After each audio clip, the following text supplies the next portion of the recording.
시청자 여러분 안녕하십니까. 새롭게 선보이는 파워 초대석 목민관입니다. 목민관이란 백성을 가르쳐 기르는 벼슬아치란 뜻으로 과거 조선시대를 포함하며 고을의 원이나 수령 등 외직 문관을 말합니다. 오늘날로 보면 지방자치단체 시대의 일꾼인 시장, 구청장, 군수를 일컫는 말인데요. 이분들과 오늘 얘기 나눠보는 시간 마련했습니다. 오늘은 2014년 100만 명 인구를 달성하고 올해 실질부채 제로를 선언한 도시인 고양시 최성시장을 모시고 여러 가지 지역 현안에 대해서 얘기 나눠보도록 하겠습니다. 어서 오십시오. 네, 안녕하세요. 안녕하십니까.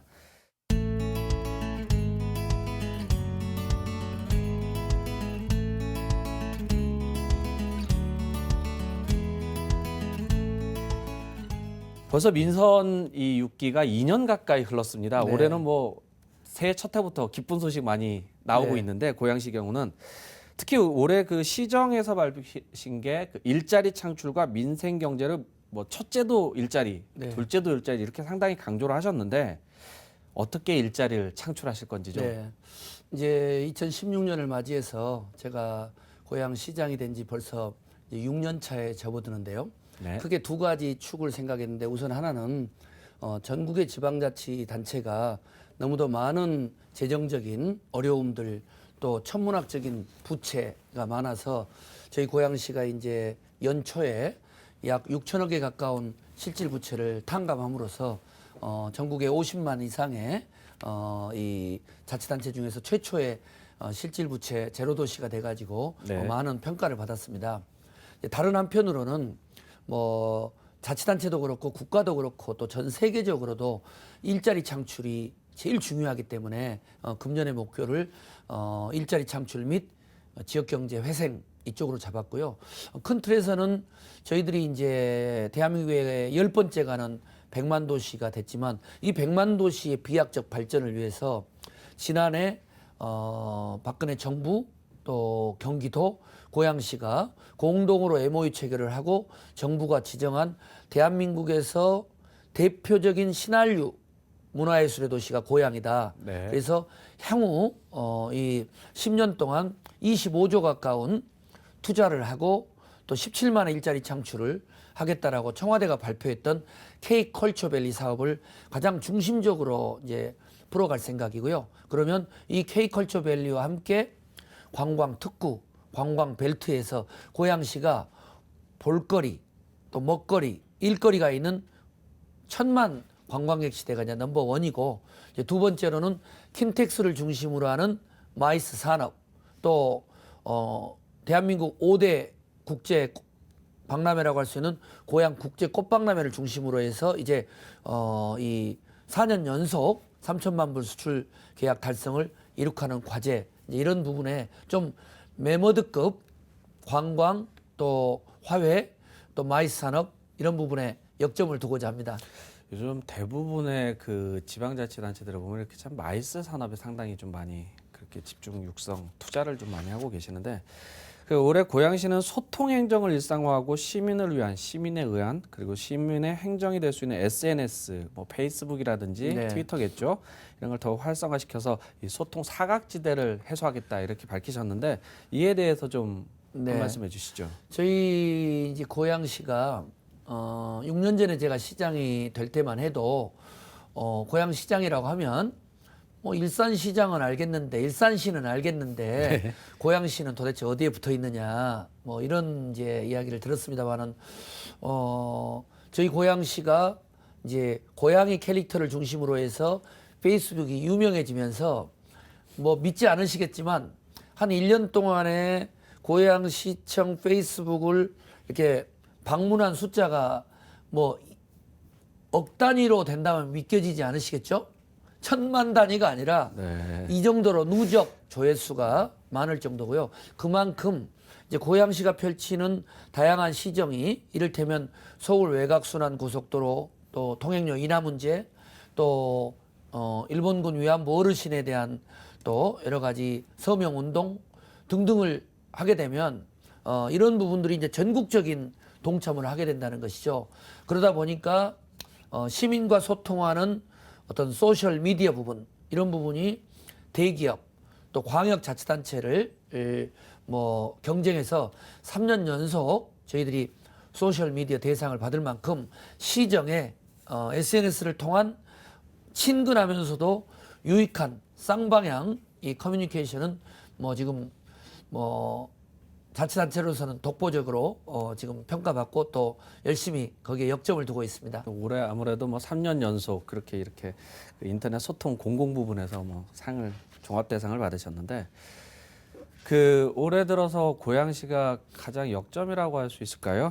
부채, 지방채 제로 선언을 하시고 실질 부채를 줄이셨는데 이 지방 재정 문제가 상당히 좀 뭐 많이 불거지지 네, 않았습니까? 네. 그런데 고양시 부채가 이렇게 좀 취임하신 이후에 꾸준히 이렇게 줄어들면서 상당히 이제 시민들 입장에서는 세금이 좀 이렇게 감면됐다라는 네. 느낌? 어떻게 네. 이런 것들도 좀 있을 것 같은데 네. 이 부채 제로 관련해서 좀 말씀 네. 좀 해주시죠. 뭐 제가 시장이 되기 전에 국회에도 좀 있었고 청와대도 있었지만 이번 연초에 고양시가 인구 50만 이상의 이 광역 도시 중에서 최초의 부채 제로 도시가 되면서 뭐 정말 이루 말할 수 없는 호평과 언론의 주목을 받았습니다. 뭐 과거하고 비교할 수 없을 만큼 감사하게 생각을 하고요. 이런 이 부채 제로 도시를 지향했던 이유는 지금 전국의 지방자치단체의 부채가 실질 부채를 제외하고 이런 어떤 이 형식적이고 어떤 이 그 원론적인 이런 지방채 부채만 하더라도 전국에 약 27조에 달하고 서울, 경기도, 인천은 3조에서 5조에 달합니다. 또 국가부채도 개인당 뭐 6천만 원의 가구당 부채가 될 만큼 심각한 거죠. 그러면 지방자치단체가 이 정도로 채무가 심하다는 건 많은 어떤 이 시민의 혈세 부담이 있고 그렇죠. 우리 같은 경우는 지금 저희 고양시 같은 경우는 형식적인 지방채가 2,665억 원이 지금 제가 취임하기 전에 있었고요. 또 지방채 이자 또 적자 보전 기금이라는 고양시만의 자체적인 실질 부채를 관리를 해보니까 무려 6,097억 원에 해당되는 실질 부채가 있었기 때문에 이자만 하더라도 뭐 2024년까지 366억을 갚아야 되고 또 이게 이자라는 게 어느 시기까지 이자가 상환이 안 되면 뭐 17, 8%에 해당되는 초고금리 부담을 하면 이게 다 고스란히 시민의 혈세가 됐던 것이죠. 네. 근데 이제 다행히 저희들이 킨텍스 지원시설 부지도 매각하고 또 정말 이 알뜰한 긴축 예산을 편성해서 이 지방채만 해도 국비지원 용자금 3억을 제외하고는 완전히 지방채 제로를 우리가 구현했고 또 실질부채도 내부 거래라고 할 수 있는 통합관리기금 또 예상치 못하는 우발 이런 이 부채 356억을 제외하고는 저희들이 실질부채 제로 도시가 됐기 때문에 이제 앞으로 이자 부담도 줄어들고 또 남아있는 우리가 추후 마련할 수 있는 이 매각 대금이 한 3천억 정도 될 텐데요. 네. 이런 부분들을 복지, 교육, 일자리에 좀 저희들이 이제 생산적 투자를 할 수 있는 그런 계기가 됐습니다. 요즘 뭐 광역 단체들 얘기겠습니다만은 그 누리과정 예산 때문에 뭐 재정이 없다 뭐 난리들인데 네. 이런 상황에서 참 이색적으로 고양시가 부채를 다이어트에 성공하셨는데 실질 부채라는 부분도 상당히 지금 좀 많이 줄이신 것 같아요. 네. 오히려 이 부분으로 인해서 좀 재정적인 압박도 상당히 좀 줄었다라는 의미들도 많은데 이에 대해서도 좀 말씀을 좀 해주시죠. 이제 일부에서 뭐 지방채가 있으면 지방채지 실질부채라는 건 뭐냐 이런 이야기가 있는데 예. 그것은 이 지방채라 하면 말 그대로 지방채의 원금일 뿐이고 저희들이 실질부채라는 것은 지방채가 이자를 계속 내게 되는 거고요. 또 어떤 이 도로 건설 지자체가 사업을 하게 되면 분담금이라는 게 있어가지고 예. 이 분담금을 준비를 안 해놓게 되면 갑작스럽게 국비, 도비, 지자체가 매칭 비용을 내야 되는데 그걸 안 내게 되면은 결국은 뭐 부도가 나게 되거나 어려운 상황에 빠지게 되는 거고 네. 또 하나는 적자 보존이라고 해서 여러 가지 민자 사업을 하거나 했을 때에 수익을 못 내게 되면 시민의 혈세로 내야 되는 이것을 실질적인 부채 관리를 해야 된다는 것이죠.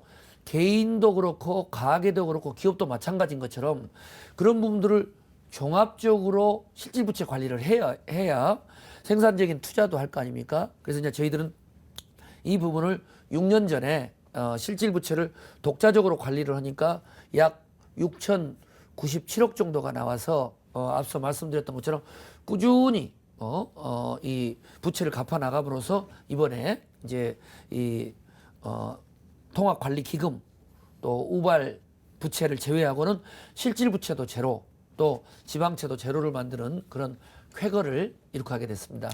아무래도 이렇게 지방채 줄이는 건 뭐 더 좋은 것인데 최근에 지난해였죠. 워낙 이 부동산 시장이 뭐 화랑이다 못해 뭐 거의 워낙 좋아서 이 킨텍스 부지 매각 이런 걸 통해서도 상당히 좀 많이 이렇게 어떤 상환들도 하시고 그랬는데 네.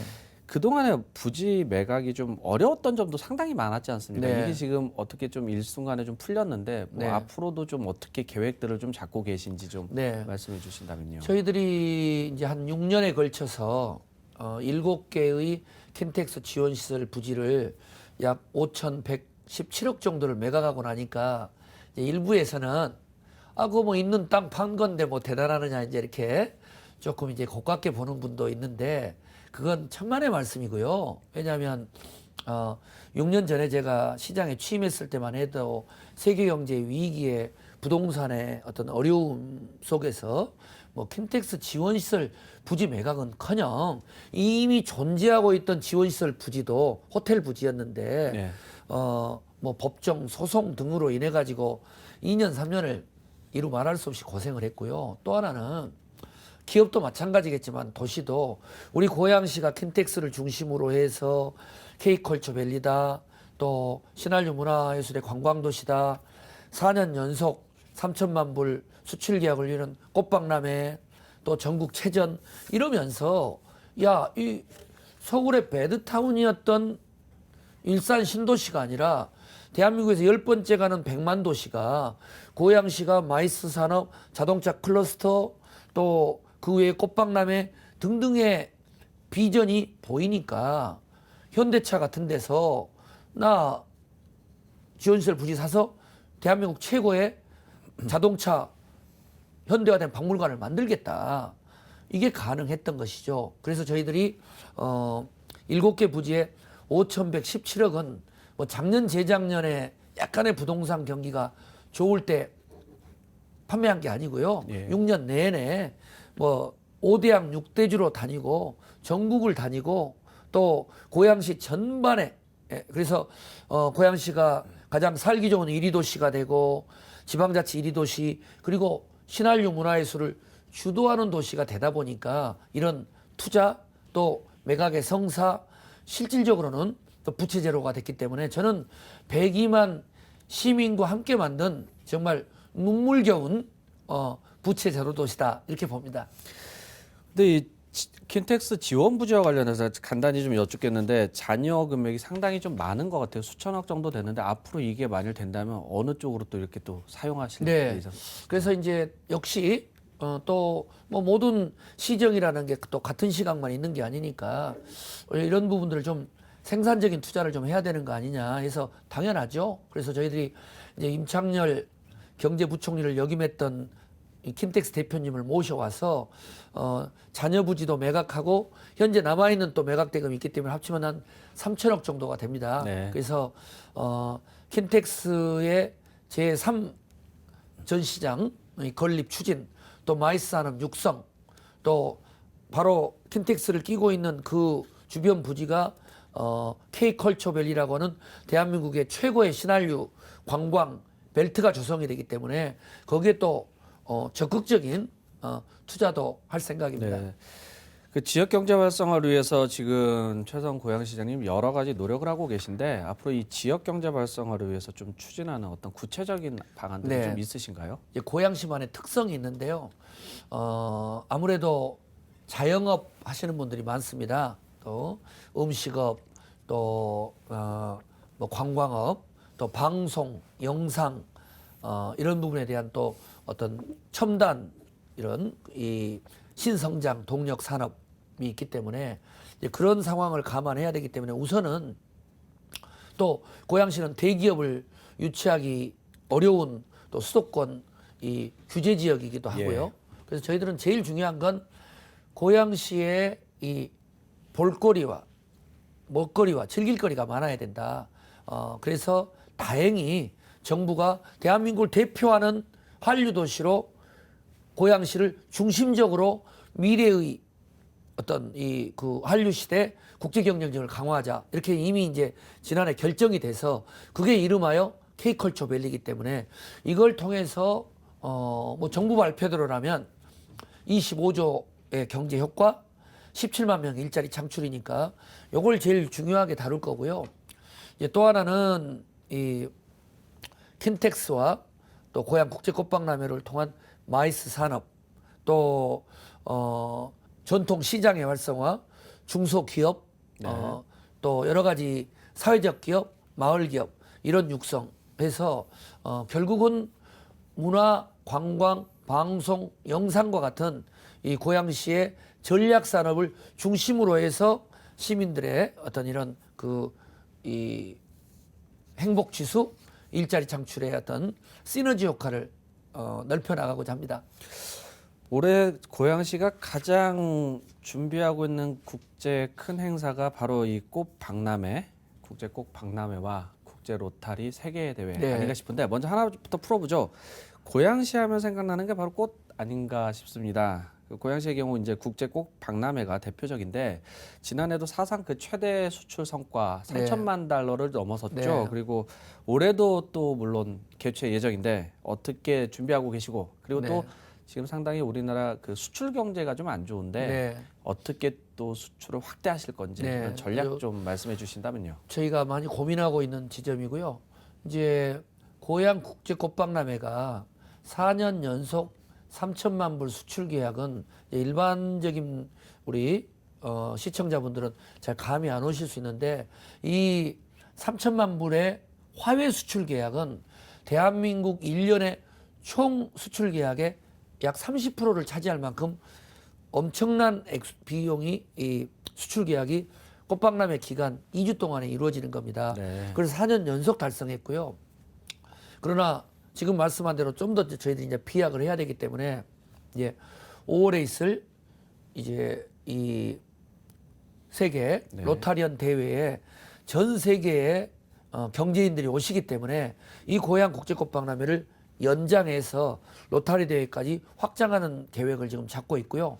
또 중요한 것은 이제 55만에 해당되는 국내외 관람객도 중요하지만 국내외에 있는 화훼 산업 또 국제적인 화훼 산업과 글로벌 이런 이제 화훼 네트워크를 만들어서 좀 더 체계적으로 하자 해서 이번 이제 고양 국제 꽃박람회는 5년 연속 3천만 불 수출 달성이라는 이런 목표 외에도 정말 화훼 산업의 이 새로운 이 글로벌 네트워크를 만드는 이제 중요한 전환점이라고 할 수 있습니다. 그 다소 좀 생소할 수는 있는데 그 국제 로타리 세계 대회도 역시 5월 말부터 이제 본격적으로 이렇게 고양시에서 개최될 예정인데 이에 대해서도 좀 뭐 간략히 말씀해 주신다면요. 네, 이제 4월 말에서 5월에 걸쳐서 전 세계 경제인들의 뭐 최고의 모임이라고 할 수 있는 세계 로타리언 대회가 고양시 킨텍스에서 열리게 됩니다. 네. 국제적으로는 약 2만여 명의 분들이 오시고 또 국내의 경제인들이 3만여 명에서 5만 명이 오시는데요. 아무튼 이 기간 동안에 저희들은 고양 국제꽃박람회도 연계시킬 뿐만 아니라 이 고양시의 대표적인 100대 상품 대전 또 조각 축제 그리고 고양시가 지금 역점적으로 추진하고 있는 K컬처 관광 벨트 또 화훼 산업 이런 부분들을 고양시 경기도 나아가서 대한민국의 이런 이 직접적인 연계를 통해서 말 그대로 세계의 최고의 경제인들에게 우리의 어떤 최고의 상품들을 수출하고 또 그분들과 광범위한 글로벌 네트워크를 만들고자 합니다. 네. 덕은 미디어밸리 사업을 추진하시는데 몇 년째 지금 어려움을 좀 겪고 있습니다. 올해 특히 민간 투자 형식으로 이렇게 좀 투자 개발 계획을 좀 바꾸실 것으로 예상하는데 앞으로 이 좀 잘 되기 위한 계획들 좀 말씀해 주신다면요. 이 덕은 미디어밸리 사업은 또 고양시의 중요한 개발 정보니까요. 아, 네, 그렇습니까? 조금 이제 이 자료를 보고 정확히 말씀 올리는 게 우리 시청자들에게 도움이 될 것 같습니다. 지금 이 덕은 미디어밸리 사업은 LH 주관으로 추진이 되고 있는데요. 약 64만 제곱미터에 4,800여 세대, 네. 12,700여 명이 입주하는 이제 작은 신도시를 구상하는 건데 현재까지 이제 저희들이 확인하고 또 파악한 바로는 이 덕은 미디어밸리 경우는 민간 투자 없이 전면 수용 또는 사용 방식으로 추진이 되는데 작년 12월부터 이제 보상이 진행돼서 네. 금년 10월에 착공할 예정입니다. 이 덕은 지구는 또 이 상암 DMC하고 네. 직접 연결돼 있고 또 자이로하고 연결돼 있는 아주 중요한 교통의 요지이기 때문에 원래 또 덕은 미디어밸리가 미디어밸리라는 표현처럼 방송, 영상, 문화의 어떤 이런 허브적 네트워크하고도 연결되는 그런 시설이 약 이 10만 제곱미터 개발될 예정이고요. 이제 별도로 덕은지구와 연결돼 있는 덕은지구의 개발이 제외됐던 기존의 국방대학 부지가 약 30만 제곱미터가 있는데 이것은 한국자산관리공사가 매입해서 지금 아까 상암 DMC 그리고 덕은 미디어밸리하고 연결하는 미디어 복합타운을 지금 이제 조성 구상 중입니다. 네. 이제 이 부분들이 진행이 되기 때문에 저희들은 이제 토지공사, LH, 자산관리공사하고 논의를 하면서 우리의 덕은 미디어밸리 사업 그리고 국방대학 부지에 있는 새로운 미디어 복합타운을 상암 이제 DMC와 고양시의 킨텍스와 한류월드를 중심으로 하는 K컬처밸리를 연결하는 말 그대로 신한류 문화관광 벨트가 고양을 중심으로 지금 잘 진행되고 있다 이렇게 말씀을 올립니다. 네. 그 한강변 그쪽 자유로 쪽이면 이렇게 약간 띠처럼 이렇게 그렇습니다. 구성되시는 것 같은데 최근 그 국토교통부에서 자동차 매매 정비 검사 이거를 해서 테마파크까지 아우르는 그 자동차 서비스 복합단지 조성 계획을 이렇게 좀 내놓고 있거든요. 그런데 올해 예산을 발표하시면서 고양시도 이 친환경 자동차 클러스터 쪽을 포함을 시켰죠. 어떤 식으로 이제 또 사업이 진행되는지 좀 말씀을 좀 해주신다면요. 이것도 좀 정확한 통계가 좀 필요하니까 좀 자료를 보고 말씀을 올리면 이제 고양시의 덕양구 광매동에 약 40만 제곱미터의 땅을 이 친환경 자동차 복합단지를 조성을 하는데 아시다시피 이제 미래의 자동차 산업은 튜닝 산업과 같은 이런 새로운 시장이기 때문에 튜닝 단지를 포함해서 자동차 어떤 테마파크, 자동차 관련 대학, 연구소로 해서 아주 첨단화된 복합단지를 조성 중이고요. 지금 이제 국토부에 이 그린빌트 해제와 관련된 여러 가지 논의를 하고 있어서 정부에서도 적극적이고 또 우리는 이 덕양 지역 자체가 또 일산과 조금 일산에 비해서 상대적으로 좀 발전이 더뎠기 때문에 차별 없는 덕양 발전이라는 축하고 또 하나는 아까 말씀드렸던 킨텍스에서 세계 자동차 모터쇼가 다 열리고 있고 또 킨텍스 지원시설 부지에 현대 자동차 오토홀드가 들어오기 때문에 킨텍스, 현대차 어떤 이 오토홀드 그리고 자동차 복합단지를 연결시키면 이제 세계 5위의 자동차 생산 도시인 우리 이제 대한민국이 고양시의 미래 튜닝 자동차 산업을 통해서 새롭게 또 웅비할 수 있는 그런 계기가 될 걸로 보고 지금 뭐 국토부 또 관련 이런 여러 산학 네트워크를 풀 가동하고 있습니다.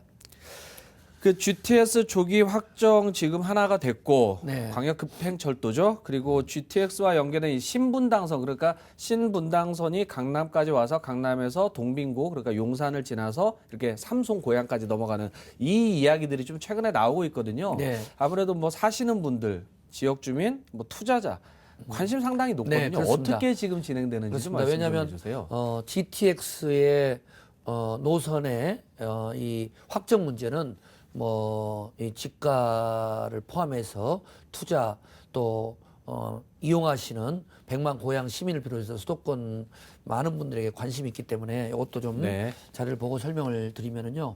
우선은 이제 GTX의 고향 킨텍스에서 서울 삼성역까지 가는 구간은 현재 기본계획 수립을 완료했고 이제 네. 전략 환경 영향 평가를 협의 중에 있습니다. 그래서 2023년 개통을 목표로 추진되는데 이게 이제 개통되면 20분 내에 킨텍스에서 강남까지 가게 되는 거고요. 또 킨텍스역이 신설되게 되면 네. 마이산업의 활성화에도 도움이 될 것 같습니다. 또 한편으로는 대곡 소사 복선 전철이 지난 12월에 착공을 해서 네. 이제 이게 5호선, 9호선 환승역인 김포공항역하고 연결되게 되면 우리 이제 이 고향 쪽에서 부천, 시흥 이런 경기 서남부로 가는 접근성이 대폭 뭐 2, 30분 만에 가게 되는 이런 교통 편의성이 있고요. 네. 요즘에 이제 많은 또 관심 있는 신분당선의 노선 연장권은 네. 동빙고에서 삼성 구간까지 반영을 하는 부분은 지금 국토부의 3차 국가철도망 구축 계획에 포함 여부를 긍정적으로 검토 중이고 있습니다. 네. 아직 확정은 나지 않았는데 이제 이런 상황이고 그러나 이 삼성까지 오는 이 연장을 킨텍스까지 동국대역까지 확장해 주라는 이제 요구가 우리 고향 시민들 사이에서 강도 높게 제기돼서 저희들이 이제 국토부에 건의를 강력히 하고 있는 상황이다. 이렇게 말씀드리는 게 정확한 지금의 상황입니다. 네. 그 지난해 그 서울 외곽 순환 고속도로 이 통행료와 관련해서 국회 앞에서 1인 시위도 하시고 네. 그러셨는데 이 문제 어떻게 풀어나가야 하나요? 네.